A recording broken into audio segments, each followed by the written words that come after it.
Good evening everyone, good evening बेटा, good evening, good evening.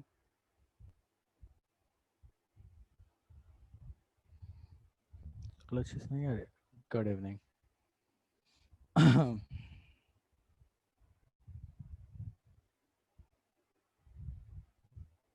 चलो ठीक है, ओके फाइन। तो अपन क्लास स्टार्ट करते हैं फटाफट। लास्ट क्लास तक हम लोग कहाँ थे सर? लास्ट क्लास में अपन पढ़ रहे थे एसिड बेसिस सॉल्ट्स के बारे में। और हम कहाँ तक पढ़ चुके थे? तो हम उनके रिएक्शंस के बारे में पढ़ चुके थे कि भैया एसिड अपनी रिएक्शंस कैसे दिखाते हैं, बेसिस अपनी रिएक्शंस कैसे दिखाते हैं with metal, metal oxide, carbonate. हम इन सब के बारे में पढ़ चुके थे। मैं एक बार थोड़ा सा रिकॉल दिखा देता हूँ आपको, फिर अपन आगे बढ़ेंगे, ठीक है?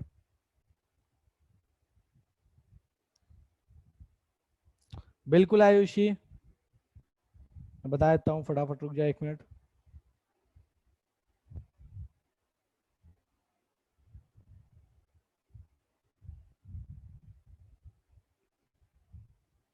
तो यहां तक हम पढ़ चुके थे लास्ट क्लास में, ठीक है?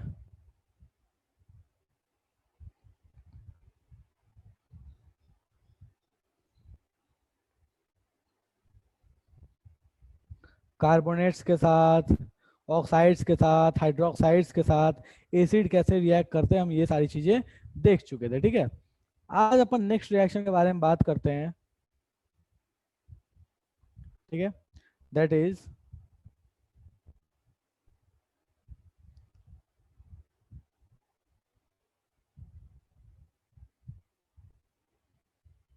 मेटल्स विथ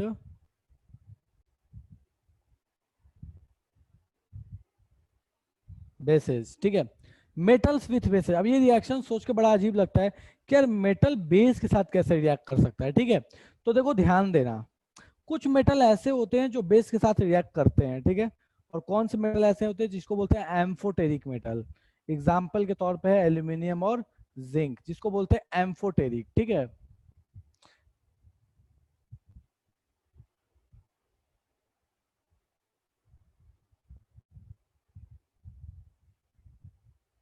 लिखना मत, अभी देख लो।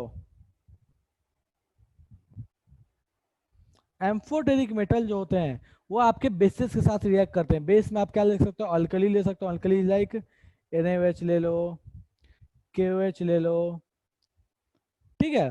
तो इनके साथ वो रिएक्ट करते हैं। अब इंपॉर्टेंट बात क्या है यार कि अपने दिमाग में ये चलता है कि मेटल्स जो होते हैं वो बेसिक प्रॉपर्टी वाले होते हैं, मतलब मेटल बेसिस की तरफ होते हैं, बेसिक प्रॉपर्टी वाली चीजें दिखाते हैं, और नॉन मेटल एसिडिक प्रॉपर्टी दिखाते हैं, ठीक है। नॉन मेटल के ऑक्साइड्स एसिडिक होते हैं, नॉन मेटल के हाइड्रोक्साइड्स जो होते हैं या फिर मेटल के हाइड्रोक्साइड जो होते हैं वो बेसिक होते हैं। लेकिन होता क्या है कि कुछ मेटल्स ऐसे हैं ना जो एसिड और बेस दोनों से रिएक्ट करते हैं, जिनका नाम है एम्फोटेरिक मेटल, ठीक है। एम्फोटेरिक का मतलब ही क्या होता है, जो एसिड और बेस दोनों से रिएक्ट करे, reacts both with acid and base, मतलब दोनों से रिएक्ट कर, तो हम उसको क्या बोलते हैं, एम्फोटेरिक मेटल बोलते हैं। भैया एग्जांपल के तौर पे बात कर चुके हैं एल जेडन। अब भैया रिएक्शन देखें जरा कि कैसा रिएक्शन होता है भैया इसका। तो अपने पास जब एल्यूमिनियम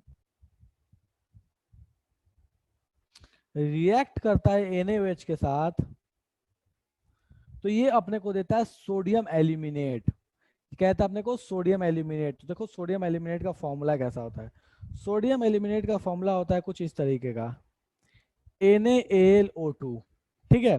और साथ में ये रिलीज करता है हाइड्रोजन गैस, ठीक है। अब बहुत लोग देख के सोच रहे होंगे कि यार ये रिएक्शन बैलेंस कैसे होगी, ये रिएक्शन बैलेंस होने की तो कोई संभावना नहीं लगती है। तो बेटा एक्चुअल में ये कंप्लीट रिएक्शन है ही नहीं। कंप्लीट करने के लिए आपको लेफ्ट साइड में वाटर को भी ऐड करना जरूरी है। जब तक आप वाटर को ऐड नहीं कीजिएगा ये कंप्लीट रिएक्शन नहीं होगी और इसका बैलेंस करना पॉसिबल नहीं है, ठीक है। तो अब इसको बैलेंस कर सकते हो अगर आप चाहो तो, ठीक है। एल एक है, एल एक है, Na एक है, Na एक है, ऑक्सीजन अपने पास दो हो गए, दो हो गया। हाइड्रोजन अपने पास कितना है, तो देखो यहाँ से एक और यहाँ से दो, तो टोटल हाइड्रोजन अपने पास कितने आ रहे हैं भैया। तो अपने पास जो टोटल हाइड्रोजन आ रहे हैं लेफ्ट साइड में वो आ जा रहे हैं 3 हाइड्रोजन। तो यहाँ चाहो तो आप आगे में लगा लो 3/2, ठीक है। पूरे को मल्टीप्लाई कर लो बाई 2 से तो कोई दिक्कत नहीं, तो पूरे को 2 से मल्टीप्लाई करोगे तो भी आप बैलेंस हो जाएगा। तो चाहो तो आप इसको ऐसे भी बैलेंस कर सकते हो, दैट इज मैं एक बार कंप्लीट बैलेंस लिख देता हूँ, 2 2 2 2 और यहाँ पे आ जाएगा 3, ठीक है। आप चेक करके देखो बैलेंस है या नहीं है। तो 2 aluminium 2 aluminium, 2 sodium 2 sodium, oxygen अपने पास टोटल कितने, तो यहाँ से 2 और यहाँ से 2, 4 4 ऑक्सीजन। हाइड्रोजन कितने, तो 2 और ये सॉरी सॉरी सॉरी 4, नहीं ठीक है माय बैड, हाँ 2 और ये 4 कितने हो गए, 6, तो यहाँ से आ गया 6। तो इसको अपन क्या बोलते हैं, ये जो प्रोडक्ट बना है इसी प्रोडक्ट को बोलते हैं अपन सोडियम एल्यूमिनेट।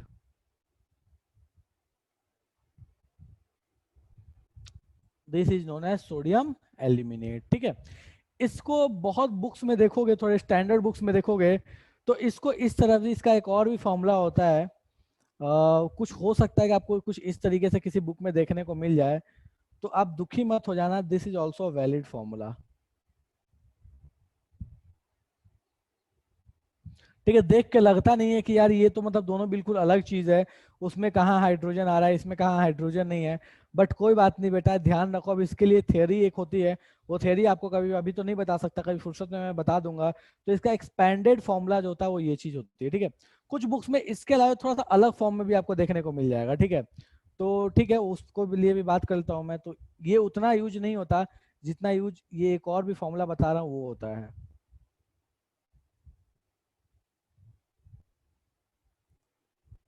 ठीक है, ये वाला, ठीक है। N N A N L O H four, काम खत्म, OH4 हो गया, ठीक है। तो ये काफी फेमस फॉर्मूला है जो यूज आता है, बहुत कॉमनली आपको बुक्स में देखने को मिलेगा। ये सबसे फेमस फॉर्मूले में से है जिसका नाम है सोडियम एल्यूमिनेट, ठीक है। ये थोड़ा शॉर्ट में करके लिखा जाता है और ये कंप्लीट फॉर्मूला होता है सोडियम एल्यूमिनेट का, ठीक है। चलो अब इस पे मत जाना कि सर यहाँ हाइड्रोजन है यहाँ नहीं होता, वो सब बात की बात है, कैसे और क्या होता है, ठीक है। चलो, तो ये कहानी आ गई आपकी एल्यूमिनियम जब सोडियम हाइड्रोक्साइड से रिएक्ट करेगा। अगर जिंक सोडियम हाइड्रोक्साइड से रिएक्ट करता तब कैसा होता है, तो वहां बनता है सोडियम जिंकेट, ठीक है। वो भी आसानी से लिख सकते हो, कोई बहुत बड़ी चीज नहीं है, मैं लिख दे रहा हूँ वो रिएक्शन, और आपको वाटर वाली कहानी बता दी, तो आप वाटर वाली कहानी खुद से उसमें लगा के उसका कंप्लीट लिख लेना बैलेंस फॉर्म में, ठीक है। मैं बैलेंस करके नहीं लिख रहा, ठीक है। तो ये भाई साहब देते हैं सोडियम जिंकेट Na2ZnO2 और साथ में ये देता है हाइड्रोजन गैस, ठीक है। तो this is known as sodium zincate.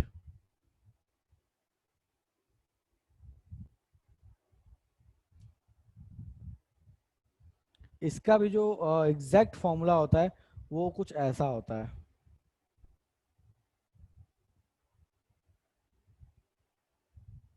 हो सकता है आप भविष्य में या किसी बुक में देखिएगा तो ऐसे दिख जाएगा आपको, तो दुखी मत होना। इसका ये एग्जैक्ट फॉर्मूला होता है, एक्सपेंडेड फॉर्मूला होता है, ठीक है। चलो, तो ये आपके पास दो रिएक्शन हो गए। कब? जब आपके पास कोई मेटल जो है वो कैसे बिहेव कर रहा हो, एज अ मेटल जो है वो एज अ एम्फोटेरिक नेचर दिखा रहा हो, तो आप ये रिएक्शन लिख सकते हो और ये बनता है। और सोडियम जिंकेट हो या एल्यूमिनियम जिंकेट हो, बोथ आर सॉल्ट्स। याद रखना ये भी एक सॉल्ट है और ये जो पीछे वाले भाई साहब थे ये भी एक सॉल्ट ही है, ठीक है। तो आपको प्रोडक्ट में यहाँ पे क्या मिला? मेटल विथ बेस आपको क्या दे रहा है भैया? सॉल्ट, सॉल्ट और साथ में हाइड्रोजन गैस। चलेगा? मुझे फटाफट बता दो किसी को इसमें समस्या हो तो कि सर ये जादू हो गया है। हाँ जी भैया बोलिए, किसी को जादू हो गया है? कोई ऐसा है जिसको जादू हो गया तो फटाफट बता दो, जादू हो गया है तो। श्रुति बोल रही है कि सर जादू हो गया है, ठीक है। श्रुति बेटा कोई बात नहीं, आप सीधे रिएक्शन ध्यान रखो, रिएक्शन याद कर लो कि भैया एल्यूमिनियम जब Na से रिएक्ट करेगा तो कैसी रिएक्शन दिखाएगा, क्या प्रोडक्ट देगा, प्रोडक्ट का फॉर्मूला सीधे याद रखो। और अगर आपके पास जिंक रिएक्ट करेगा तो क्या दिखाएगा। ये ऊपर वाले जो मैंने एग्जैक्ट फॉर्मूला लिखे वो ना याद रखो, आपके किसी काम का ज्यादा नहीं है, ठीक है। बस आपको ये ध्यान रखना है कि एल्यूमिनियम Na से रिएक्ट करके सोडियम एल्यूमिनेट बनाता है, और यहाँ पे जो है वो जिंक Na से रिएक्ट करके जिंक सोडियम जिंकेट बनाता है, ठीक है। पूरा बैलेंस फॉर्मूला मैंने आपको लिख के दे दिया है, ठीक है। चलो, विश्वास ऐसा नहीं है कि सिर्फ बैलेंस के लिए, वो एक्चुअल में वाटर वहां यूज आता है, एक्चुअल में वहां वाटर रिएक्ट कर रहा होता है, इसलिए हम बोलते हैं कि भैया यहाँ पे वाटर का रखना जरूरी है, ठीक है। तो ये पूरी कहानी हो गई आपका एसिड का रिएक्शंस के, ठीक है। तो यहाँ से अपन कुछ कंक्लूजन मैं आपको लिख देता हूँ, इन कंक्लूजन्स को आप सीधे ध्यान रखिएगा, ठीक है। ये क्या हो गया, इसको तोड़ाना पड़ेगा, हाँ, ठीक है। तो ये कुछ कंक्लूजन है, इन कंक्लूजन को आप ध्यान रखिएगा, मैं यहाँ पे लिख दे रहा हूँ इन कंक्लूजन्स को, ठीक है। इंपॉर्टेंट पॉइंट्स हैं ये। रुक जा बेटा रिया, ओ तेरी, कौन है ये? क्या बात है, क्या यार गजब। भाई मैसेज करके बोलो जिसको समस्या है। क्या बात है यार, मतलब मेरे को तो पता ही नहीं था कि यार मैं तो रिया चक्रवर्ती को भी पढ़ाता हूँ, क्या बात है यार, बहुत अच्छा लगा। सर बट सर स्ट्रक्चर में तो सिर्फ H2 गैस सो H2 शो हो रहा है, वाटर नहीं क्यों? रुक जाओ विश्वास, मैं आपको मौका दे रहा हूँ पूछने का, आप पूछ लेना। चलो, मेटल ऑक्साइड्स ये होते हैं basic in nature, basic nature के होते हैं, ठीक है। और नन मेटल ऑक्साइड्स, ये मैंने अभी जस्ट बताया भी था, फिर से मैं बोल रहा हूं, नन मेटल ऑक्साइड्स कैसे नेचर होते हैं? एसिडिक नेचर होती है इनके, ठीक है। तो इसको हमेशा आप लोग ध्यान रखिएगा। मेटेलिक ऑक्साइड्स जो होते हैं वो बेसिक नेचर होते हैं, नन मेटेलिक ऑक्साइड जो होते हैं वो एसिडिक नेचर होता है। एग्जाम्पल CO2 SO2, ठीक है। सॉरी, अच्छा नीचे लेना था ना इसको, क्या कर रहा हूँ मैं, CO2 SO2, ठीक है। और ऊपर वाले के एग्जाम्पल Na2O MgO, ठीक है। चलो भैया, तो अब सर कुछ लोग फालतू आ गए हैं, अच्छा ऐसा है क्या? अच्छा कोई बात नहीं बेटा, चलो। तो अभी विश्वास की कुछ समस्या थी तो मैं विश्वास की समस्या का समाधान कर देता हूँ।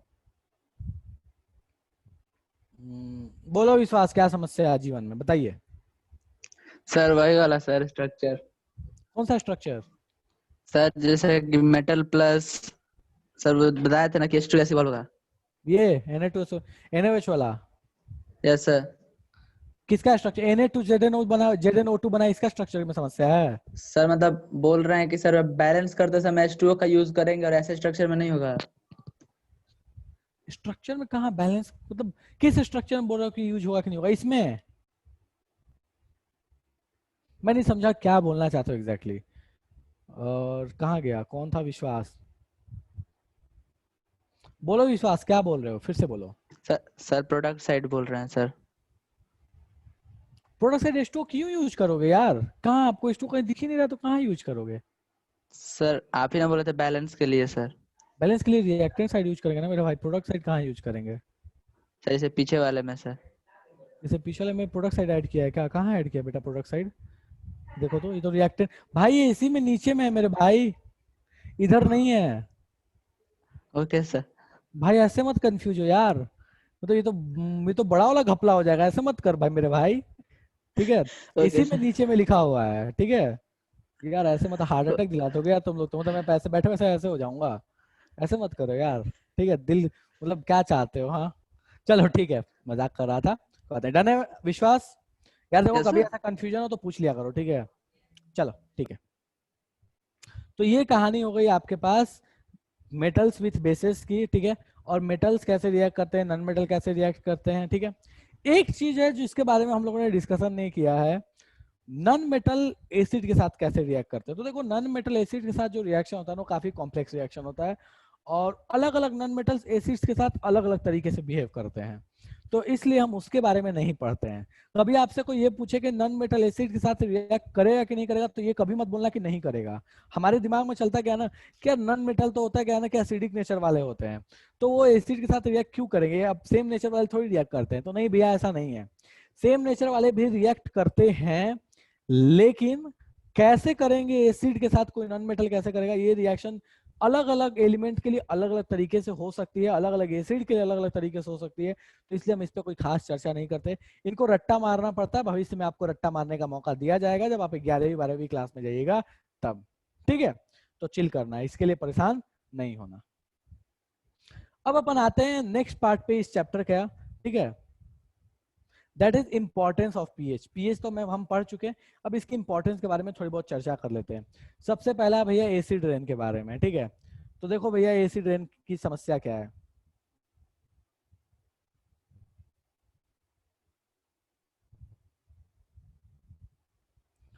होता क्या है कि भैया आज के टाइम में बहुत सारी घोड़ा गाड़ी है, ठीक है? घोड़ा गाड़ी मीन्स गाड़ियां बहुत सारे हैं, व्हीकल्स बहुत सारे हैं। तो व्हीकल्स में होता क्या है कि व्हीकल्स के कारण इमिशन होता है किसका, तो व्हीकल्स जो होते हैं,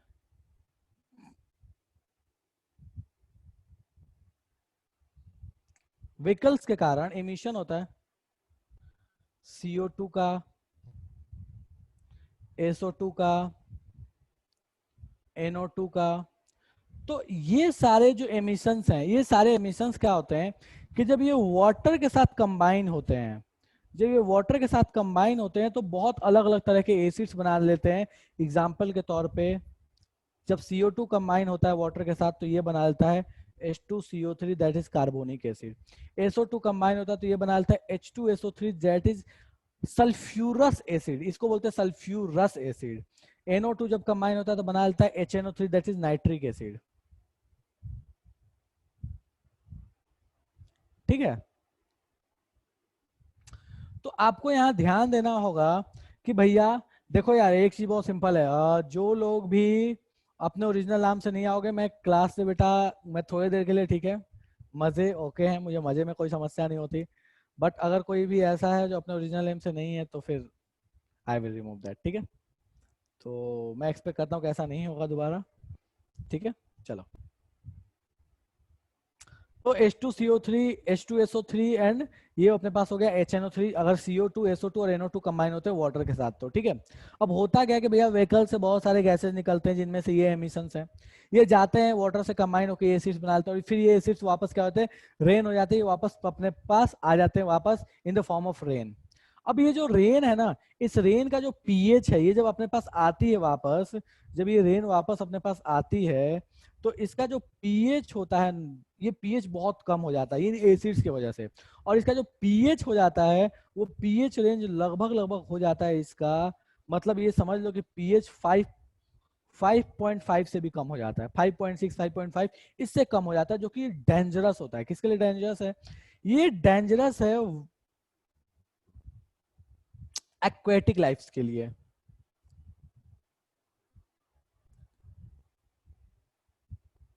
हार्मफुल फॉर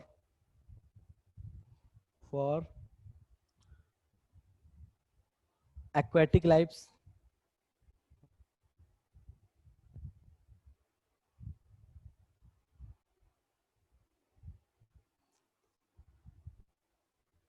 ठीक है। एनिमल्स या प्लांट्स दोनों के लिए भी ऐसा कुछ नहीं है, ठीक है। उसके बाद भैया इसके साथ समस्या क्या है कि भैया ये हमारे लिए भी और मॉन्यूमेंट्स के लिए भी ये खतरनाक हो जाता है। भैया आपने को पता है कि ताजमहल पीला हो रहा है, क्यों पीला हो रहा है भैया? तो भैया इसलिए पीला हो रहा है ताजमहल क्योंकि वहां पे क्या हो रहा है, एसिड रेन होता है, और एसिड रेन की वजह से ताजमहल किससे बना हुआ है भैया?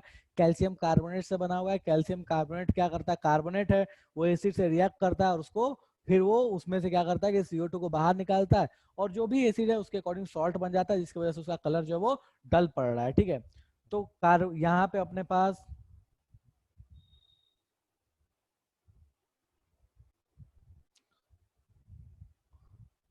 डलनेस ऑफ ताज, ये उसका one of the best example है। या other monuments,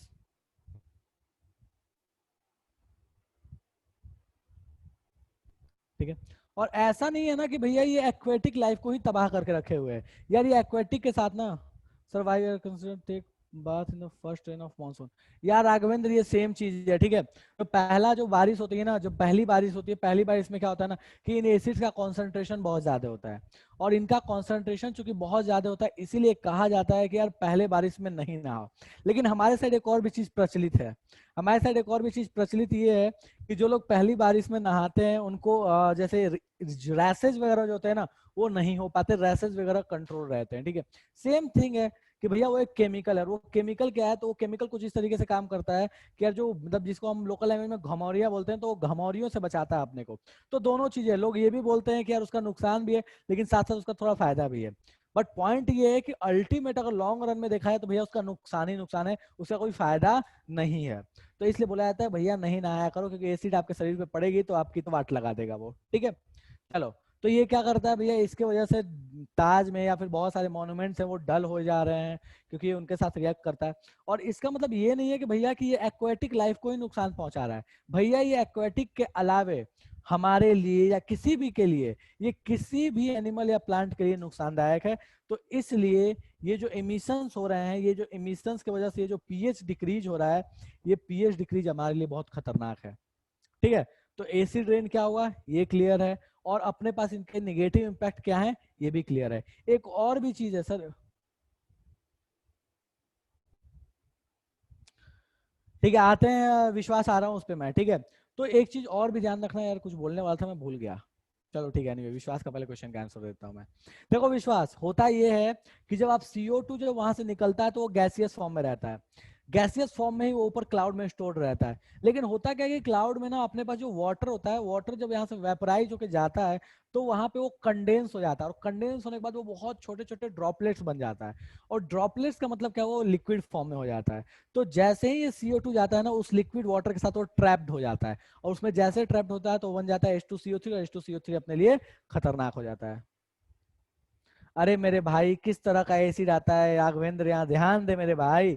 H2CO3, H2SO3, HNO3, बड़े बड़े अक्षरों में लिख के दिया मेरे भाई। ये सारी जो एसिड्स होते हैं ये अपने पास एसिड रेन में आते हैं, ठीक है। तो ये हो गया अपने पास कहानी एसिड रेन की, कि भैया एसिड रेन होता क्या है, अपने लिए नुकसान क्यों करता है, ठीक है। ये सारी चीजें मैंने बता दी। अब इससे बचने का उपाय क्या है भैया? जितना कम से कम इमिशन करो, जितना कम से कम व्हीकल से इमिशन होगा, जितना ही कम से कम इंडस्ट्रीज से इमिशन होगा उतना ही अपने लिए अच्छा है। ऐसा नहीं कि व्हीकल्स ही सिर्फ है, व्हीकल्स है, इंडस्ट्रीज है, इनके वजह से जितने ये इमिशंस होते हैं इनहिबिशन से बचाया जा सकता है, ठीक है। तो पॉइंट इतना सा है कि ये देखो पीएच का घटना अपने लिए कितना खतरनाक हो गया, ये एक इंपॉर्टेंस है भैया कि पीएच घटेगा तो अपने लिए खतरनाक है। हाँ एक चीज और, एसिड रेन की वजह से इस सॉइल की फर्टिलिटी पे भी बहुत बड़ा प्रभाव पड़ता है। एसिड रेन की वजह से सॉइल में होता क्या है कि सॉइल का पीएच इंस्टेंटली डिक्रीज हो जाता है। बहुत बार ऐसा सुने होंगे बहुत जगह पे कि हुआ ये कि खेती में हुआ क्या कि मतलब एक्सपेक्ट कर रहे थे कि यार इसने में इतना प्रोडक्ट अपने को मिलेगा, इतना अनाज या इतना कोई भी चीज डाला वो मिलेगा। पता चला कि एक ही बार बारिश हो गया या कुछ ऐसा हो गया और वो प्रोडक्ट बिल्कुल बिल्कुल खत्म हो गए। एक तो रीजन ऑब्वियस है कि पानी से जो नुकसान हुआ वो तो हुआ ही हुआ, लेकिन पानी के साथ जो एसिड आया उससे भी बहुत नुकसान होता है। ठीक है। और उसके वजह से होता क्या है कि जो लीव्स वगैरह होती है ना, वो क्या होती है ना, वो डैमेज हो जाती हैं, लीव्स डैमेज हो जाते हैं, फ्रूट्स डैमेज हो जाते हैं, और इस वजह से अपने को बहुत नुकसान होता है। खास करके जो फ्रूट्स की जो लोग जो मतलब बागबानी करते हैं ना, उन लोगों को बहुत ज्यादा नुकसान होता है एसिड रेन से। वो फ्रूट्स वगैरह पे बहुत ज्यादा इम्पैक्ट देता है, वेजिटेबल्स पे बहुत ज्यादा इम्पैक्ट देता है। तो इसलिए भैया ये भाई साहब अपने लिए बहुत ही खतरनाक है, ठीक है। और पीएच तो अपना डिक्रीज कर गया, तो पीएच डिक्रीज कर गया तो वो तो और भी मतलब हो ही गया कि भाई आपको न्यूट्रिएंट्स में तो जो समस्या आएगी वो आएगी ही आएगी। Which type of acid rain in the acid rain can be helpful to use acid rain in the normal home battery? नहीं मेरे भाई राघवेंद्र बाबू, हम एसिड रेन को अपने नॉर्मल होम बैटरी में यूज नहीं कर सकते, क्योंकि जो अपने घरों में यूज होती है battery, that is based on the sulphuric acid, उसमें सल्फ्यूरिक एसिड डाला जाता है। लेकिन जो एसिड रे में मेनली बैटरी होती है, दैट इज सल्फ्यूरस एसिड और कार्बोनिक एसिड, ये तीन मेन एसिड होते हैं, carbonic, sulphurous and nitric acid, ये तीन मेन एसिड यूज किए जाते हैं अपने को, जो सॉरी ये तीन मेन एसिड कंपोनेंट होते हैं एसिड रेन के, ठीक है। तो इसलिए हम उनको नॉर्मल बैटरी में यूज नहीं कर सकते, चलेगा। तो ये कहानी रही आपकी एसिड रेन की, और ये रिलेशन रहा इसके साथ पीएच का, ठीक है। नेक्स्ट आते हैं भैया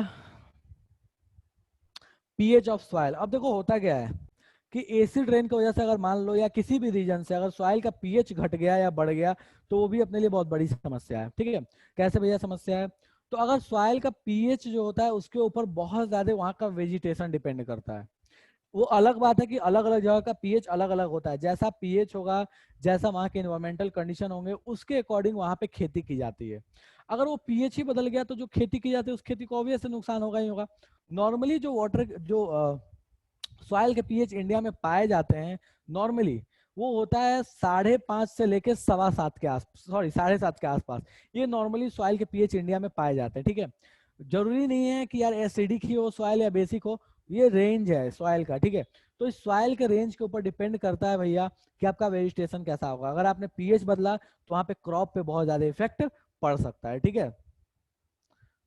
तो ये लिख लेना भैया, यहीं पे लिख दे रहा हूं मैं, change in pH leads to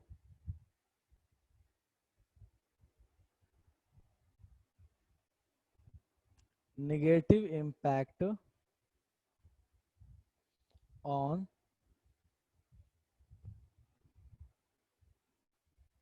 farming.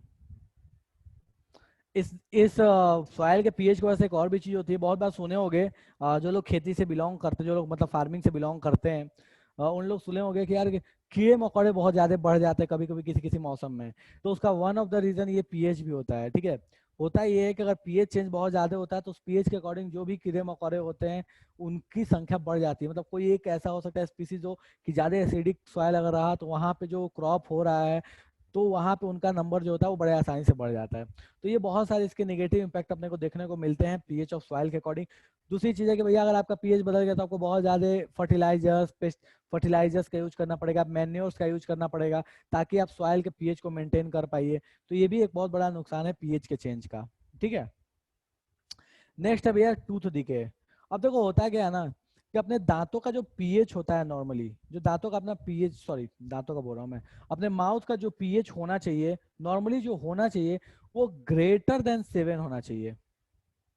क्यों भैया होना चाहिए ग्रेटर देन 7? इसलिए क्योंकि अपना जो दांत है, जो टूथ है, ये भाई साहब बने हुए हैं, टूथ बना हुआ है कैल्शियम फॉस्फेट से, Ca3PO4 ट्वाइस, ठीक है। और कैल्शियम फॉस्फेट जो होता है ये बेसिक इन नेचर होता है, ये इसका क्या होता है, ये बेसिक कंपाउंड है। तो होता ये है कि हमारे माउथ में या फिर हमारे दांतों के आसपास का जो पीएच होना चाहिए वो 7 से ज्यादा होना चाहिए, ताकि उनका रिएक्शन ना हो पाए। लेकिन होता क्या है ना कि हम बहुत सारे शक्कर खाते हैं, ठीक है। और बहुत सारा शक्कर खाते हैं तो उसके वजह से होता ये है कि शुगर जो होता है, शुगर जब डाइजेस्ट होता है, तो शुगर अब जब अपने माउथ में रहता है तो वो जब डाइजेस्ट हो रहा होता है तो वहां पे होता कुछ ऐसा है कि बैक्टीरिया जो होते हैं वो उसको कन्वर्ट कर देते हैं एसिड्स में। ये बैक्टीरिया भाई साहब लोग जो होते हैं ये कन्वर्ट कर देते हैं एसिड्स में शुगर को, ठीक है। और ये जो एसिड है ये अपने दांतों के लिए खतरनाक हो जाता है। एसिड है, ये कैल्शियम फॉस्फेट से रिएक्ट करता है और दांतों को क्या कर देता है, खराब कर देता है, उनके इनामे को खराब कर देता है, ठीक है। तो होना चाहिए था आइडियली 7 से ज्यादा, बट ड्यू टू sugar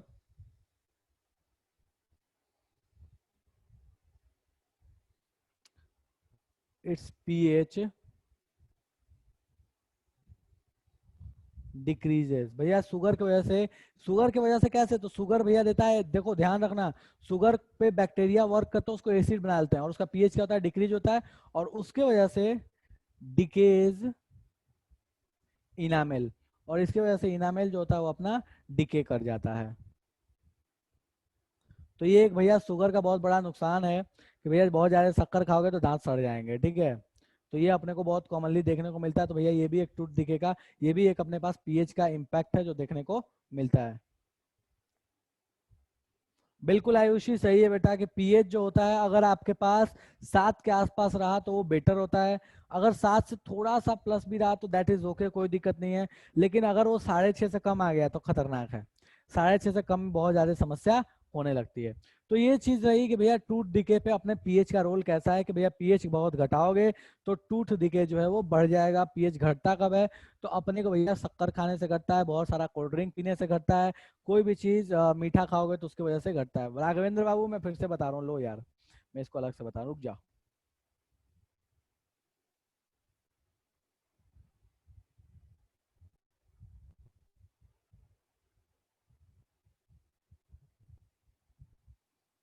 देखो भैया, दांत बना होता है कैल्शियम फॉस्फेट से, ठीक है, ये होता है बेसिक इन नेचर, ठीक है। शुगर भैया क्या करते हैं कि शुगर भैया पे बैक्टीरिया भाई साहब आते हैं, ये वर्क करते हैं और इसको कन्वर्ट कर देते हैं एसिड में, ठीक है। ये एसिड जो है ये रिएक्ट कर जाता है, रिएक्ट्स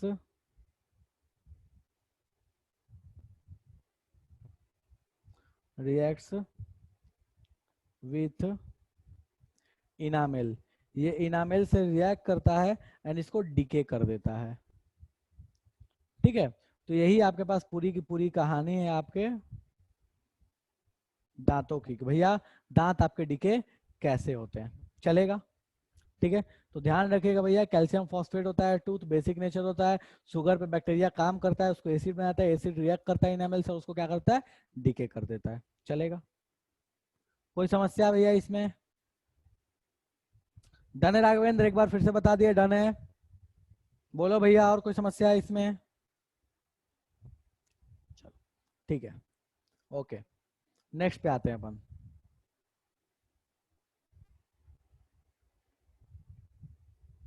नेक्स्ट अपने पास defence system in plants and animals. देखो भैया, अब होता क्या है ना कि बहुत सारे प्लांट्स या एनिमल्स होते हैं ना जिनके पास एक डिफेंस सिस्टम होता है जो जो इसी पीएच पे काम करता है। फॉर एग्जाम्पल अपने जो एंड्स होती हैं या हनी बी जो होती है, वो क्या करती है कि वो रिलीज कर देती है एसिड्स, और वो एसिड्स क्या करते हैं अपने स्टिंग से अपने को मार देती है, एसिड्स वो रिलीज करती है अपने स्किन के अंदर में, और उसके वजह से क्या होता है कि अपने को इचिंग होने लगता है, ठीक है। तो डिफेंस वो एक्चुअल में क्या करता है, एज अ डिफेंस काम करता है उनके लिए।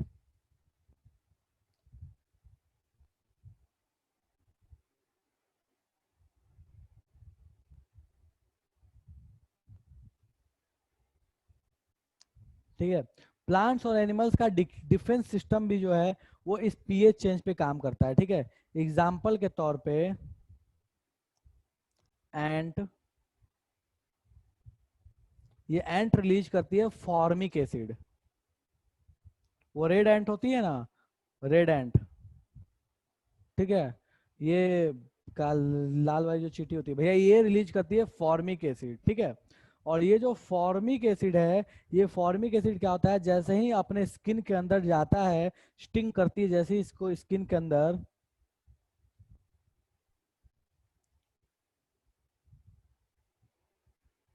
स्टिंग इनसाइड स्किन, ठीक है, ये कॉज करता है अपने को इचनेस, इच इचनेस आ जाती है, रेड हो जाता है, इरिटेशन करता है, ठीक है। तो भैया आपको ये ध्यान देना होगा, ठीक है।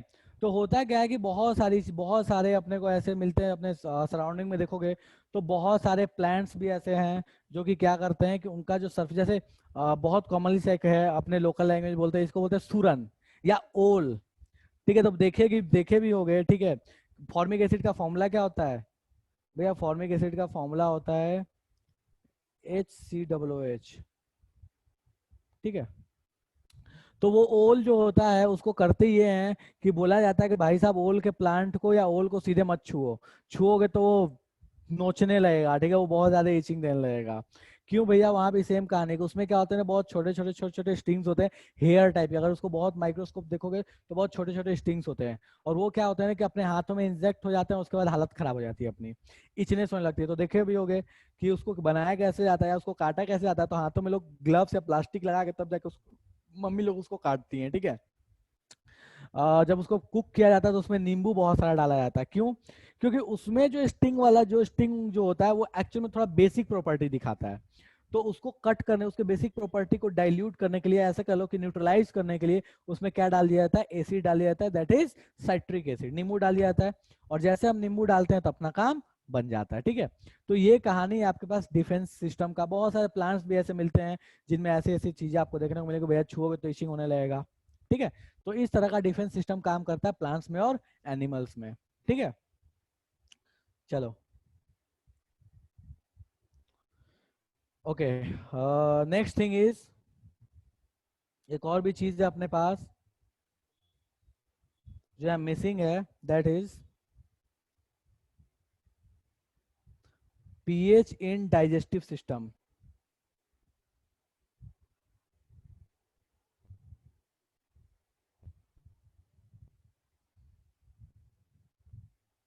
भैया डाइजेस्टिव सिस्टम में इसका क्या इंपॉर्टेंस है? तो भैया डाइजेस्टिव सिस्टम बहुत ज्यादा इंपॉर्टेंस है। क्यों?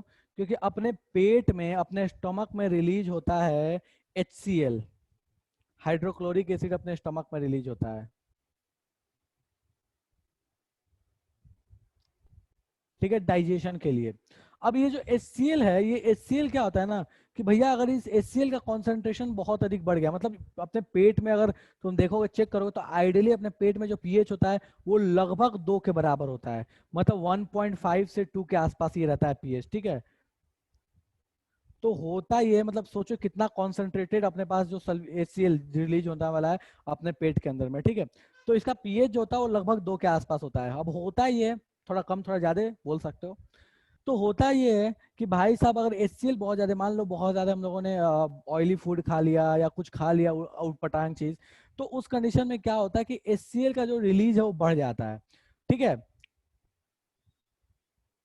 ड्यूरिंग इनडाइजेशन, इनडाइजेशन के time release of HCl increases. ठीक है, HCl का रिलीज बढ़ जाता है। अब इसके वजह से होता क्या है, इसके वजह से अपने को पेट में ना पेन होने लगता है, इरिटेशन फील होने लगता है, बहुत सारी प्रॉब्लम्स फील होने लगती है। ठीक है, पेन होने लगता है, इरिटेशन होने लगता है। ठीक है, अच्छे अच्छे से डकार आने लगते हैं। ठीक है, कुछ कुछ इस तरह की प्रॉब्लम्स अपने को होने लगती है।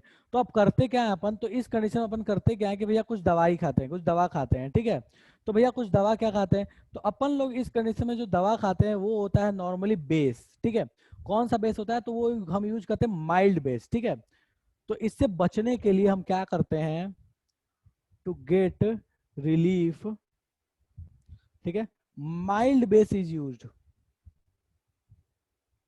Mild base used. अब कौन से माइल्ड बेस यूज करते हैं, तो नॉर्मली जो माइल्ड बेस यूज किया जाता है that is milk of magnesia use किया जाता है।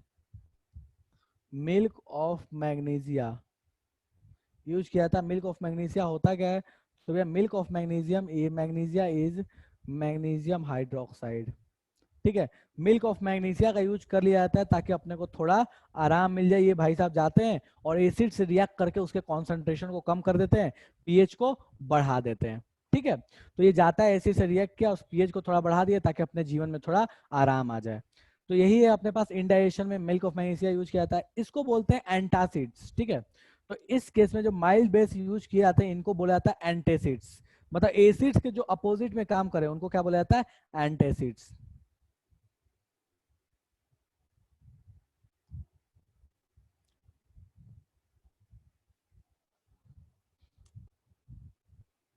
ठीक है,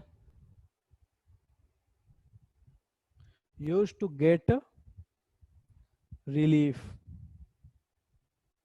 ठीक है, तो भैया ये माइल्ड बेस का यूज किया जाता है जो कि एंटासिड्स होते हैं। वन ऑफ द इसका बेस्ट एग्जांपल अपने पास मिल्क ऑफ मैग्नीशिया, जिससे अपने को थोड़ा सा आराम मिल जाता है। ठीक है, ऐसा जरूरी नहीं, बहुत बार देखे होगे कि अगर पेट में बहुत ज्यादा पेन होता है तो sodium bicarbonate, sorry sodium bike, हाँ मैं क्या बोल रहा था, सही बोल रहा था, सोडियम बाइकार्बोनेट का भी इस्तेमाल कर लिया जाता है, बेकिंग सोडा का भी इस्तेमाल कर लिया जाता है। ठीक है, बेकिंग पाउडर बेकिंग सोडा पे मत जाना, वो बात की बात है। ठीक है, तो इनका भी यूज कर लिया था, क्यों, क्योंकि इनके पास भी थोड़ी बेसिक नेचर होती है और उससे भी अपने को थोड़ा आराम मिल जाता है। तो यही कहानी है आपके पास डाइजेस्टिव सिस्टम का, कि डाइजेस्टिव सिस्टम अगर गड़बड़ाया तो भैया मैग्नीशियम का पानी पी लो, मैग्नीशियम का मतलब ऐसे कह सकते हो कि milk of magnesia P low, आपके जीवन में थोड़ा आराम हो जाएगा। तो यही कहानी है अपने पास पीएच की इंपॉर्टेंस की, कि अपने जिंदगी में पीएच कितना इंपॉर्टेंस रखता है। मुझे फटाफट बता दो कितनों को इतने में समस्या है, और अगर समस्या नहीं है तो फटाफट छापना शुरू करो। चलो भैया शुरू हो जाओ यहाँ से छापना, छापना शुरू हो जाओ यहाँ से फटाफट।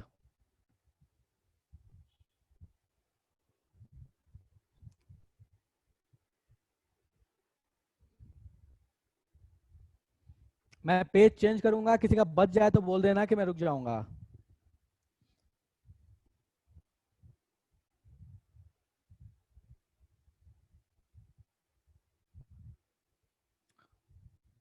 आयुषी क्या कहना चाहते हो, डाइल्यूट हाइड्रोक्लोरिक एसिड क्या बोलना चाहते हो बेटा? देखो हाइड्रोक्लोरिक एसिड का रोल क्या होता है, ठीक है, देखो होता ये है कि हाइड्रोक्लोरिक एसिड जो होती है ना, वो बहुत सारे कॉम्प्लेक्स मॉलिक्यूल को ब्रेक करने का काम करती है, बहुत सारे कॉम्प्लेक्स मॉलिक्यूल का। ठीक है, जो अपने को मिनरल्स खाते हैं उन मिनरल्स को ब्रेक करने का काम करती है, और भी बहुत सारे कार्बन के कॉम्प्लेक्स मॉलिक्यूल्स हैं उनको ब्रेक करती है। इसलिए हाइड्रोक्लोरिक एसिड का होना जरूरी है। डिपेंड करता है कि बेटा डाइल्यूट, हाँ ठीक है,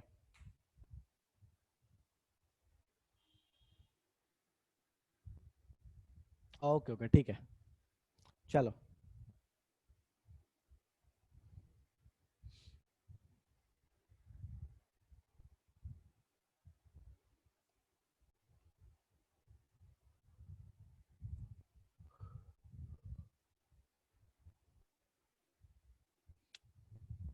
बेटा लिख लेने दो सबको। क्यों जिंदगी में इतनी जल्दी है अपने को, बताओ।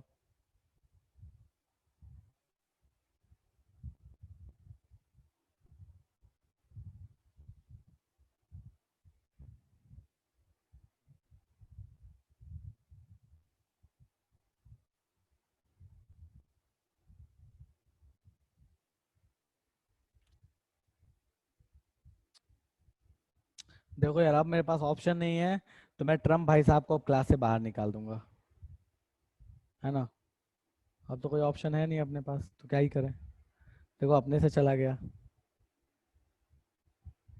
यार हम बड़े लोग हैं यार, ट्रम्प को ही बाहर निकाल देते हैं, क्या है। ठीक है,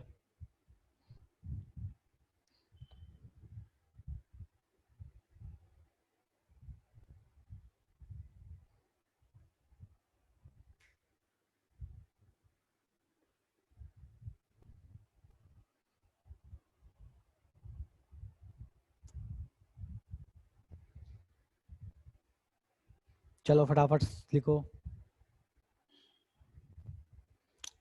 अरे आपके कोऑर्डिनेशन कोऑर्डिनेटर सर हैं अमन, यार ऐसे मत कंफ्यूज हो, कहाँ गए। अरे अमन कहाँ है, अमन भैया कहाँ है, रुको तो अमन भैया को देखने दो। है क्या अमन भैया? नहीं है यार, मेरे को तो नहीं दिख रहा है, वो देखो। अच्छा है अमन भैया हैं यहाँ पे।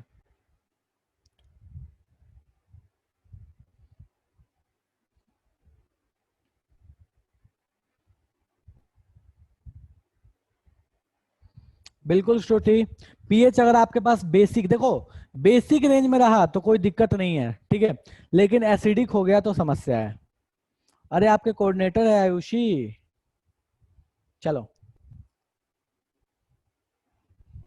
ग्रुप में मैसेज आता है ना। चलो अब बात करते हैं सॉल्ट्स और इसके खानदान के बारे में भैया। बहुत सारे सॉल्ट्स पढ़े हम लोगों ने, क्या सॉल्ट सॉल्ट्स आ जा रहा है, तो अपन बात करते हैं सॉल्ट्स के बारे में, ठीक है।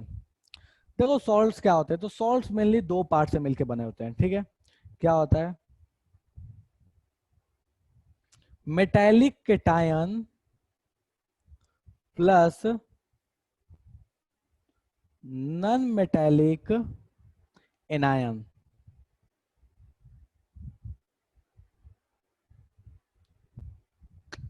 अरे राघवेंद्र बच्चा, बहुत ज्यादा बेस हो जाएगा पेट में तो फिर और ज्यादा एसिड रिलीज होगा, ठीक है। और ज्यादा एसिड रिलीज होगा तो और समस्या अपनी बढ़ेगी। अपने जो पेट में म्यूकस का लेयर है उस बेचारे को बहुत और समस्या हो जाएगी, और इतनी समस्या बढ़ जाएगी कि पेट में मतलब वो क्या बोलते हैं उसको, स्टमक अल्सर भी होने के चांसेस हो जाते हैं। यही रीजन है, इसलिए अपन माइल्ड बेस का यूज करते हैं, स्ट्रॉन्ग बेस का यूज नहीं करते हैं, ठीक है। स्ट्रॉन्ग का यूज कर दोगे तो HCl का अमाउंट जो रिलीज हो रहा था वो और बढ़ने लगेगा। उसको लगता है कि यार ये इंसान जिसने खा लिया अब इसको तो पचाना है, वो पचाने के चक्कर में अपने पेट की वाट लगा देगा, ठीक है। तो इसलिए हम माइल्ड बेस का यूज करते हैं, स्ट्रॉन्ग बेस का यूज नहीं करते। तो भैया देखो सॉल्ट होता क्या है, मेटालिक केटायन और मेटालिक एनायन से मिलकर, नॉन मेटालिक एनायन से मिलकर बना होता है। एग्जांपल के तौर पे बात कर लो, Na प्लस Cl माइनस क्या बना हुआ है, NaCl, K plus SO4 2 minus, valency cross multiply होती है अपने को पता है, K2SO4, ठीक है। तो बेसिकली सॉल्ट है क्या, तो मेटल का केटायन और नॉन मेटल का एनायन जब मिलकर बनाता है कोई चीज तो अपन उसको क्या बोलते हैं, सॉल्ट बोलते हैं। अब सॉल्ट के बारे में कुछ गलत फहमियां हैं, उन गलत फहमियों को पहले खत्म करते हैं, ठीक है। तो सबसे पहला गलत फहमी कि सॉल्ट का pH 7 होता है, जरूरी नहीं है, ठीक है। तो not all salts has pH 7। मतलब क्या हुआ, तब फिर कितना होता है भैया सॉल्ट का pH, ठीक है। तो सॉल्ट का pH कुछ भी हो सकता है, it can be greater then pH of salt जो है, pH ऑफ सॉल्ट जो है वो ग्रेटर देन हो सकता है 0 और लेस देन हो सकता है इक्वल्स टू 4, मतलब ये बेसिक और एसिडिक दोनों हो सकता है। तो इसका pH जो है वो 7 से बड़ा या 7 से छोटा, दोनों में से कुछ भी हो सकता है। तो pH of salt can be greater than equals to 7 और can be less than equals to 7, दोनों ही हो सकता है, ठीक है। तो सॉल्ट का pH ऐसा कोई फिक्स नहीं है भैया कि pH जो सॉल्ट का होगा वो अपने पास क्या होगा, 7 ही होगा, ऐसा कोई जरूरी नहीं है। ये 7 से बड़ा या 7 से छोटा दोनों ही पॉसिबल है, बोथ पॉसिबल। तो जरा और इसको अपन डेप्थ में आते हैं, ठीक है। तो देखो सॉल्ट्स क्या होते हैं ना, सॉल्ट्स को मेनली दो पार्ट में डिवाइड किया गया है, ठीक है। दो पार्ट किया गया है, तो बोला गया है एसिडिक सॉल्ट्स और बेसिक सॉल्ट्स। तो अपने को जो सॉल्ट्स हैं वो बेसिकली दो तरीके से डिवाइड किए गए हैं, दो पार्ट्स में बोले गए हैं कि भैया जिनका पीएच जो है वो 7 से कम हो गया तो बोल देना एसिडिक है, 7 से ज्यादा हो गया तो बोल देना कि बेसिक है, ठीक है। और अपने को न्यूट्रल वाले तो पता ही है कि भैया कैटेगरी न्यूट्रल की भी होती है, ठीक है। तो देखो सॉल्ट्स जो है, क्लासिफिकेशन जो है, classification acidic, basic and neutral salts. Neutral के बारे में अपने को पहले से पता है, मैं थोड़ा सा उसके बारे में बता दूंगा बस, ये अपने को बहुत ज्यादा इस पर रिसर्च करने की जरूरत नहीं है। तो अमन कुछ यहाँ पे ट्राई कर रहे हैं तो मैं उनके ट्राई को फेल कर दे रहा हूँ, ठीक है। तो भैया जो सॉल्ट्स होते हैं वो क्या होते हैं, एसिडिक हो सकते हैं, बेसिक हो सकते हैं और न्यूट्रल हो सकते हैं, ठीक है। तो चलो भैया बात करते हैं कि एसिडिक सॉल्ट्स क्या होते हैं, तो फटाफट बात करते हैं अपन एसिडिक सॉल्ट्स के बारे में।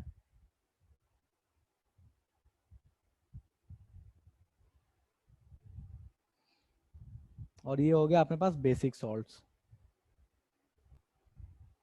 भैया एसिडिक सॉल्ट क्या है, तो वो जिसका पीएच जो है, ध्यान रखना, जिसका पीएच जो है लेस देन 7 होता है उसको बोलते हैं एसिडिक सॉल्ट। वो सॉल्ट जिसका पीएच ग्रेटर देन 7 होता है उसको बोलते हैं बेसिक सॉल्ट, ठीक है।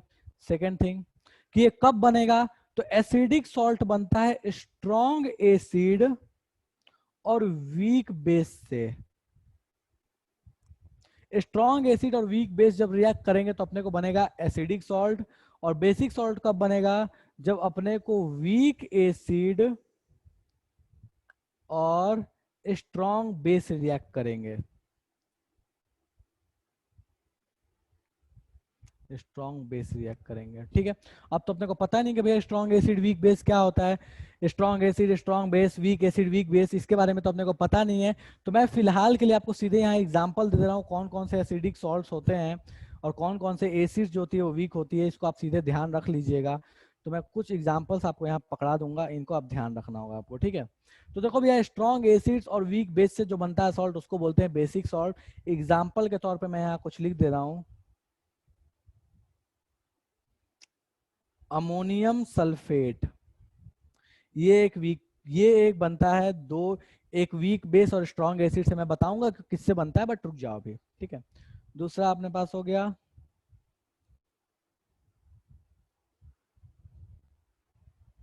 Ammonium chloride etcetera. दो एग्जांपल हो गए। इधर के मैं दो तीन एग्जांपल देता हूं।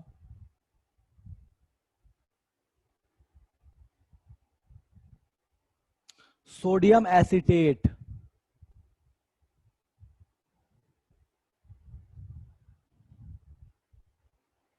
ये Na है, ध्यान देना, ठीक है। सेकंड एग्जांपल ले लो, ये ध्यान रखना ये Na है भैया। एक और एग्जांपल अपन ले लेते हैं इसका वीक वाले का,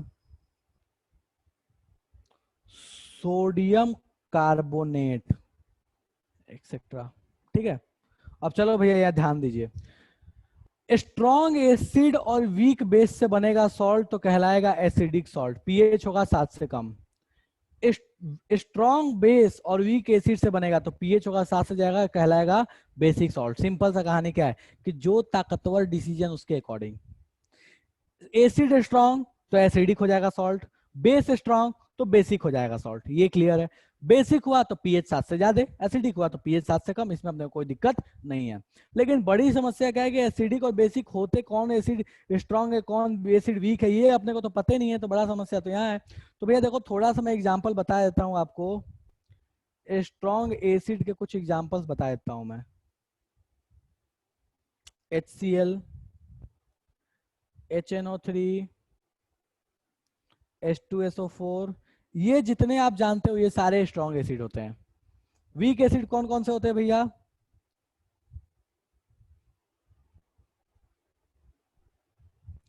जितने भी ऑर्गेनिक एसिड होते हैं, मतलब अपने को फ्रूट से जितने एसिड मिलते हैं वो सारे एसिड वीक होते हैं, ठीक है।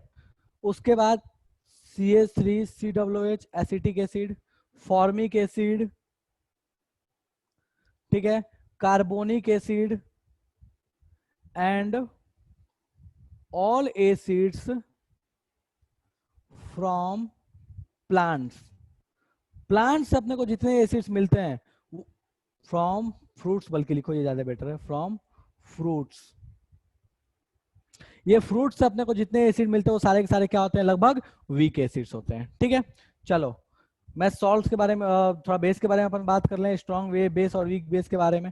ये आपको सारे एग्जांपल ध्यान रखने की जरूरत नहीं, बहुत कॉमनली इनमें, बहुत बहुत रेयरली इनमें से क्वेश्चन पूछे जाते हैं, तो आप इसके लिए परेशान ना होना, ठीक है। बट चूंकि आपकी जानकारी के लिए जरूरी है, वरना सोचते रहोगे कि मास्टर ने तो हमको बताया नहीं है, ठीक है। तो भैया स्ट्रॉन्ग बेस कौन कौन से होते हैं? पहले मेटल का जितना बेस है वो सारा स्ट्रॉन्ग होता है, मतलब समझ, पहले ग्रुप का, जैसे NaOH, KOH, CSOH, ठीक है, CaOH twice,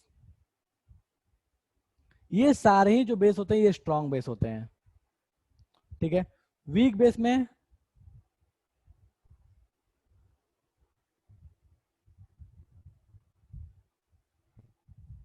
weak base FeOH thrice, हालांकि ये भी बहुत वीक तो नहीं माना जाता है इसको। अमोनिया, या इसको बहुत जगह अमोनिया के बजाय अमोनियम हाइड्रोक्साइड भी बोल लो तो भी कोई दिक्कत नहीं है। NH4OH, ठीक है। एनिलीन, इसका फॉर्मूला होता है, फॉर्मूला पहले लिख देता हूँ मैं, रुक जाओ, C6H5NH2।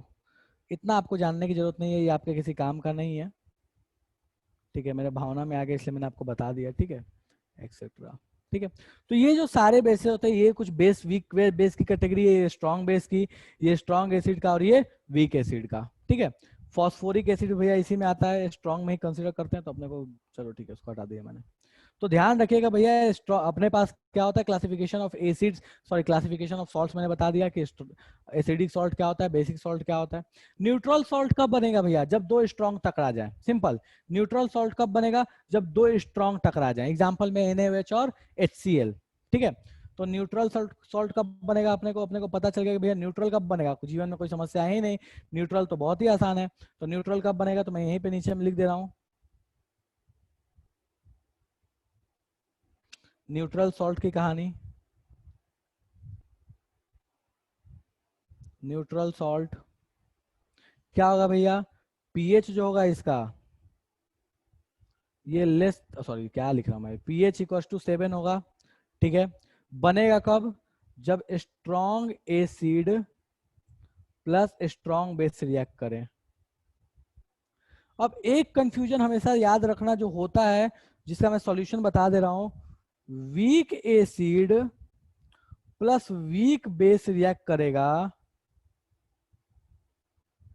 तो जरूरी नहीं है कि न्यूट्रल बनेगा, ये हो भी सकता है न्यूट्रल और नहीं भी हो सकता है न्यूट्रल। तो इसमें दोनों पॉसिबिलिटी के, दोनों वीक रिएक्ट करेगा तब क्या करेंगे। ठीक है सर, वीक का रिएक्शन होता है क्या, और होता है तो क्या फॉर्म करेगा, बता तो दिया मेरे भाई, वीक का रिएक्शन होगा तभी तो बन रहा है ना वीक सॉल्ट। क्यों, H2CO3 अपने पास कब नहीं बना था, सोडियम कार्बोनेट।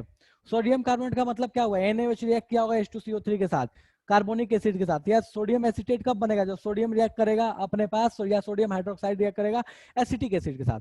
वीक एसिड और वीक बेस रिएक्ट करेंगे तो जरूरी नहीं है कि न्यूट्रल बने, तो ये may be possible, may not be possible, ये जो होता है ये मे और मे नॉट दोनों के केस में आता है। लेकिन हाँ, दो स्ट्रॉन्ग जब रिएक्ट कर जाएंगे तो अपने क्या बन जाएगा, न्यूट्रल बन जाएगा। एग्जांपल के तौर पे NaCl, कैसे भैया, तो NaCl बना कैसे है, तो यहाँ ध्यान दो, तो भैया NaCl बनने की कहानी कैसी है, तो भैया NaOH और प्लस HCl। ठीक है, और भी एग्जांपल लिख सकते हो, Na2SO4 सोडियम सल्फेट, ठीक है, सोडियम फॉस्फेट, सोडियम उसके बाद पोटेशियम क्लोराइड, ये सारे एग्जांपल तो आपको, बेस तो मैंने बता दिए, बेस पता है, एसिड पता है, दो स्ट्रॉन्ग को टकरा दो, जो बनेगा वो आपका आंसर जो भी आएगा वो क्या हो जाएगा, न्यूट्रल सॉल्ट कहलाएगा। चलेगा सर, दो वीक का रिएक्शन होता है, अगर होता है तो क्या फॉर्म करें, बेटा दो वीक का रिएक्शन होता है, सॉल्ट ही बनता है, लेकिन जरूरी नहीं है कि वो न्यूट्रल बने, वो हो सकता है एसिडिक भी हो सकता है बेसिक भी हो सकता है न्यूट्रल हो, उसके बारे में अपने को कोई चर्चा फिलहाल नहीं करनी, वो आपको भविष्य में बहुत बहुत बाद में आपको जीवन में वो आएगा, तो आप उसके लिए निश्चिंत रहो। ठीक है, चलो, तो ये कहानी है आपके पास नमक के पूरे पूरे खानदान की, तो फटाफट इसको छाप लो। एसिडिक सॉल्ट, बेसिक सॉल्ट्स क्या होते हैं, कैसे होते हैं, इनकी प्रॉपर्टीज क्या होती है, सारी कहानी बता दी मैंने। फटाफट इनको प्रिंटिंग प्रेस लगा और फटाफट छाप लो।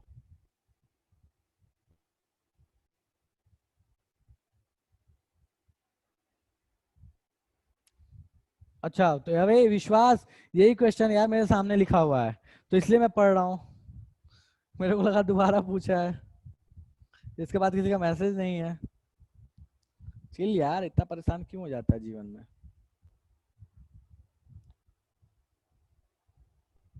ठीक है, डन है, छाप लो इसको।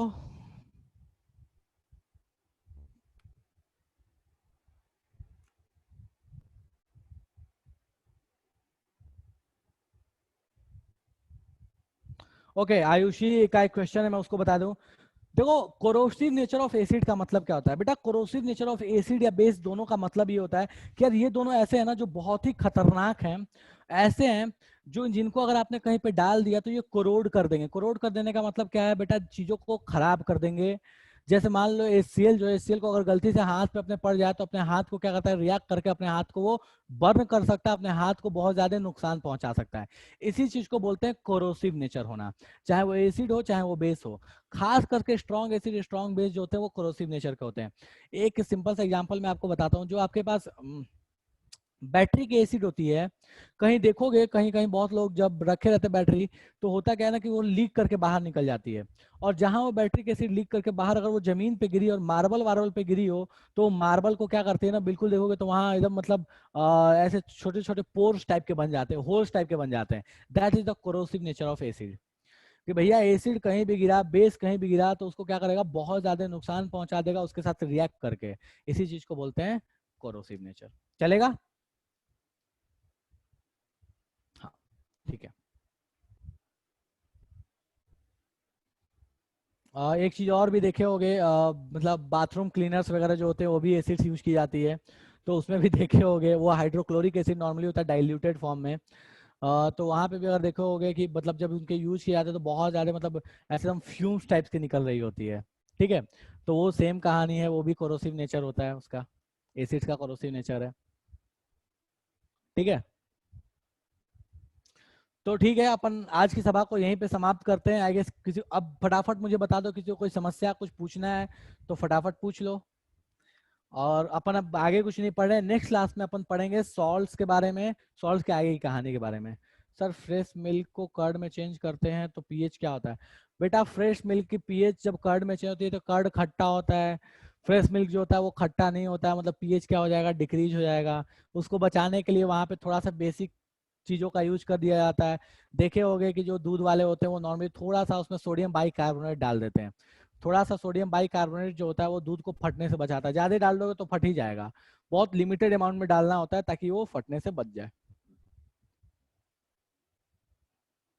ठीक है, चलो ठीक है, तो मैं आज का जो भी क्लासेस का पीडीएफ डाल दूंगा ग्रुप में, कोई बात नहीं। ठीक है, पूरा पीडीएफ डाल दूंगा मैं। बोलो भैया, और कोई समस्या जीवन में? और कोई समस्या है? सॉफ्ट ड्रिंक का कंपोनेंट क्या होता है? बेटा सॉफ्ट ड्रिंक का मेन कंपोनेंट होता है कार्बोनिक एसिड। होता यह है कि CO2 को हाई प्रेशर पे पानी के अंदर में डाल देते हैं तो बनाया जाता है कार्बोनिक एसिड, वही उसका मेन कंपोनेंट होता है।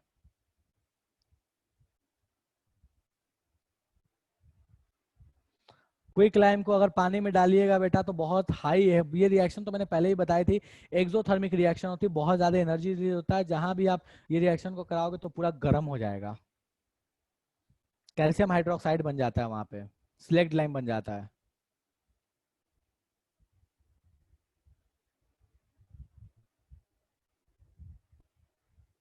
सॉफ्ट ड्रिंक का पीएच भाई मेरे 7 से कम होता है नॉर्मली, मतलब 5.6 5.4 ऐसे रहता है उसका pH.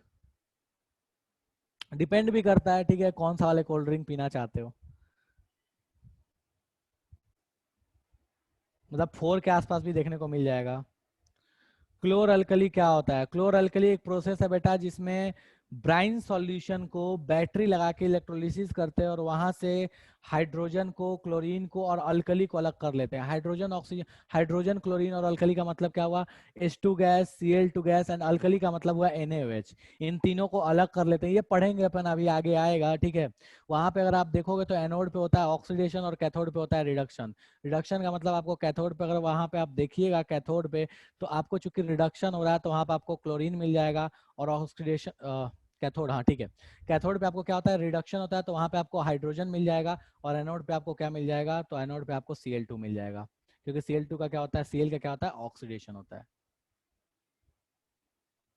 Why does tooth decay start when pH of mouth lower 5.5? बेटा इसलिए कि पीएच 5.5 से कम हो गया तो एसिडिक हो गया। और अपने को पता है भैया एसिड जो होता है वो एसिड क्या करता है, रिएक्ट करता है। एसिड रिएक्ट करता है अपने पास किसके साथ, जो भी अपने पास बेसिक सॉल्ट होगा उसके साथ। देखो कैल्शियम फॉस्फेट के साथ सेम कहानी है कि जो अपना दांत होता है वो एक बेसिक सॉल्ट है और बहुत स्ट्रांग होता है, मतलब अपने बॉडी में सबसे स्ट्रांग होता है अपना दांत। ठीक है, वो कैल्शियम फॉस्फेट जो होता है वो बेसिक इन नेचर होता है, सॉल्ट ही है बट बेसिक नेचर का है। तो इस वजह से वो एसिड के साथ रिएक्ट करता है और वो डिके करना शुरू कर देता है।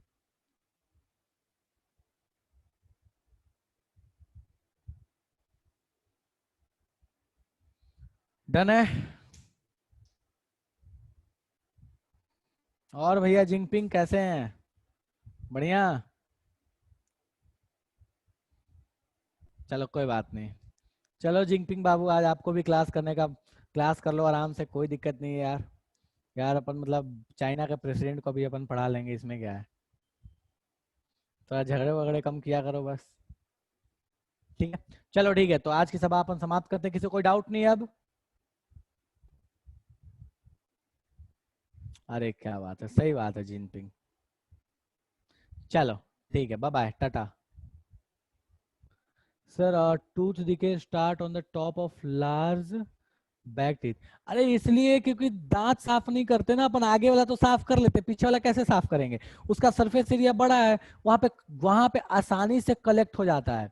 अपने आगे वाले पोर्शन में आसानी से कलेक्ट नहीं होगा, आसानी से साफ कर लेते हैं, कलेक्ट नहीं होगा। पीछे वाले बड़े दांत होते हैं, आसानी से वहां पे कलेक्ट हो जाते हैं, हम उसको साफ नहीं कर पाते, इसलिए डीके आसानी से हो जाता है वहां पे। चलो ठीक है, बाय बाय। चलो ठीक है, ओके ओके बेटा, थैंक यू, बाय बाय।